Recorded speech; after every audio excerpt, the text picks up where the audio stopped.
Hi friends, welcome back to our channel foodology. வீடியோக்குள்ள போறதுக்கு முன்னாடி மறக்காம நம்ம சேனலை subscribe பண்ணிட்டு பக்கத்துல இருக்கிற bell ஐகானை press பண்ணி all options select பண்ணிக்கங்க. அப்பதான் நான் போடுற எல்லா வீடியோஸோட நோட்டிஃபிகேஷனும் உங்களுக்கு கிடைக்கும். இன்ஸ்டாகிராம்ல அப்படியே நம்ம பேஜை ஃபாலோ பண்ணிக்கங்க. இன்னைக்கு நல்ல ஒரு டேஸ்டியான மசாலா ரைஸ் ரெசிபி தான் செய்ய போறோம். வாங்க எப்படி செய்யிறதுன்னு பார்க்கலாம். ஒரு pan வச்சி அதுல ஒரு 3 டேபிள்ஸ்பூன் அளவுக்கு கடலெண்ணெய் சேர்த்து ஆயில் ஹீட் ஆகட்டும். ஆயில் ஹீட் ஆன பிறகு பட்டை கிராம்பு ஏலக்காய் இது சேர்த்துக்கிறேன். இது கொஞ்சம் பொரிஞ்ச பிறகு ஒரு 1/4 டீஸ்பூன் அளவுக்கு சோம்பு சேர்த்துக்கலாம். இது கூடவே கட் பண்ணி வச்சிருக்கிற நான் ஒரு வெங்காயம் சேர்த்துக்கிறேன். வெங்காயம் சேர்த்துட்டு அதை வதக்கி விட்டுக்கலாம். வெங்காயம் வந்து கொஞ்சம் கலர் மாதிரி வரட்டும், அது வரைக்கும் நல்லா வதக்கி விட்டுக்குவோம். இது வந்து ஒரு 2 நிமிஷம் வரைக்கும் அப்படியே எண்ணெயிலே வதங்கட்டும். அப்போ தான் சீக்கிரமாக வந்து கொஞ்சம் கலர் மாதிரி வரும்.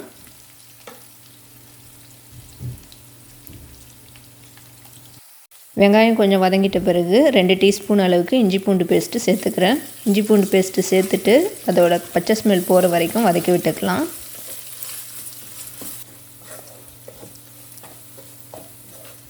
இதை வதக்கி விட்டுட்டு நான் 2 பச்சை மிளகாய் சேர்த்துக்கிறேன் காரத்துக்கு. அதை நடுவில் கீரி சேர்த்துக்கங்க. ஒரு 1/4 கைப்பிடி அளவுக்கு புதினா இலை சேர்த்துக்கிறேன்.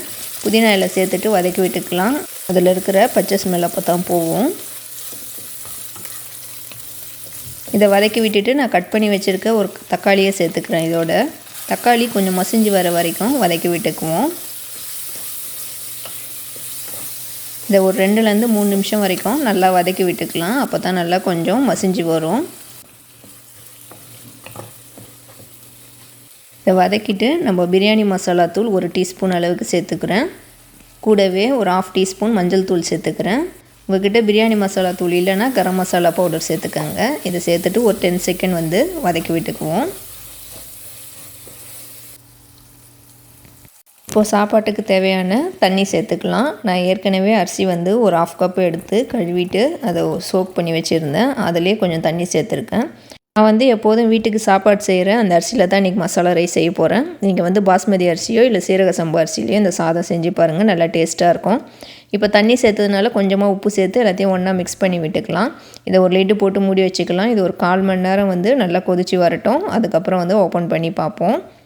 இப்போ ஒரு 1/4 மணி நேரம் கழித்து நான் ஓப்பன் பண்ணிக்கிறேன். பாருங்கள் நல்லா வந்து தண்ணி கொதிச்சிருச்சு. இப்போ நம்ம அரிசி சேர்த்துக்கலாம். இப்போ நான் ஊற வச்சுருந்த அரிசியை இதோட சேர்த்துக்கிறேன். இதை நீங்கள் பாஸ்மதி அரிசியில் செஞ்சாலும் சாதம் வந்து நல்லா டேஸ்ட்டாக இருக்கும். நார்மலாக அரிசி வீட்டு சாப்பாடு செஞ்சாலும் நல்லா டேஸ்ட்டாகவே இருக்கும். எந்த டிஃப்ரென்ஸும் இருக்காது. அரிசியோட சாதத்தோட டேஸ்ட்டு தான் கொஞ்சம் டிஃபர் ஆகும். இப்போ சாப்பாட்டுக்கு தேவையான உப்பு சேர்த்துட்டு எல்லாத்தையும் ஒன்றா நல்லா மிக்ஸ் பண்ணி விட்டுக்கலாம். இது கூடவே லாஸ்ட்டாக கட் பண்ணி வச்சுருக்க கொத்தமல்லி இலையை சேர்த்துக்கிறேன். கொத்தமல்லி இலை சேர்த்துட்டு மிக்ஸ் பண்ணிக்கலாம். திரும்ப வந்து நம்ம லிட்டு போட்டு மூடி வச்சுக்குவோம். தண்ணி வந்து நல்லா கொஞ்சம் ட்ரை ஆகி வரட்டும். அதுக்கப்புறம் நம்ம ஓப்பன் பண்ணி பார்க்கலாம். இப்போ நான் கொஞ்சம் நேரம் கழித்து ஓப்பன் பண்ணிக்கிறேன். பாருங்கள் தண்ணி வந்து ஆல்மோஸ்ட் வந்து ட்ரை ஆகிடுச்சு கொஞ்சம். இது அடியிலேருந்து நம்ம மிக்ஸ் பண்ணி விட்டுக்குவோம். அரிசி உடையாத அளவுக்கு எல்லாத்தையும் மிக்ஸ் பண்ணிவிட்டு எல்லாத்தையும் வந்து ஈக்குவலாக வச்சுக்குவோம். கொஞ்சம் நேரம் நம்ம தம்மில் விட்டதுக்கப்புறம் நம்ம சாப்பாடு வந்து சூப்பராக வந்து ரெடி ஆகிடுச்சு பாருங்கள். பாஸ்மதி அரிசியில் செய்யும்போதும் அரிசி வந்து உடையாத அளவுக்கு பார்த்து செஞ்சுக்கோங்க. இப்போ நம்மளோட மசாலா ரைஸ் வந்து சூப்பராக வந்து ரெடி ஆகிடுச்சு. இது ரொம்ப சிம்பிளாக செய்யக்கூடியது. இது இப்போ நான் சர்வ் பண்ணிவிட்டு காட்டுறேன் பாருங்கள். நம்ம லஞ்ச் பாக்ஸ் கூட டக்குன்னு செஞ்சு எடுத்துகிட்டு போகலாம். இது கூட ஆனியன் ரைத்தா, பாயில்டு எக்லாம் வந்து பொட்டேட்டோ ஃப்ரை அது மாதிரிலாம் வந்து சைடிஷ்ஷாக வந்து நம்ம சர்வ் பண்ணி சாப்பிட்றப்போ நல்லா டேஸ்ட்டாக இருக்கும். இந்த மசாலா ரைஸ் அப்படியே சாப்பிட்டா கூட நல்லா டேஸ்ட்டாக இருக்கும். வெறும் பிக்கிள் மட்டும் கூட போதும், அவ்வளோ டேஸ்ட்டாக இருக்கும். சிம்பிளாக செய்யக்கூடியது, ஆனால் ரொம்ப சீக்கிரமாக செஞ்சிடலாம்.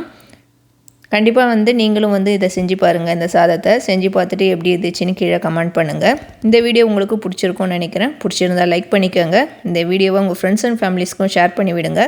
நம்ம ஃபுடோலஜி சேனலையும் அப்படியே சப்ஸ்கிரைப் பண்ணிக்கோங்க. தேங்க்யூ ஃபார் வாட்சிங்.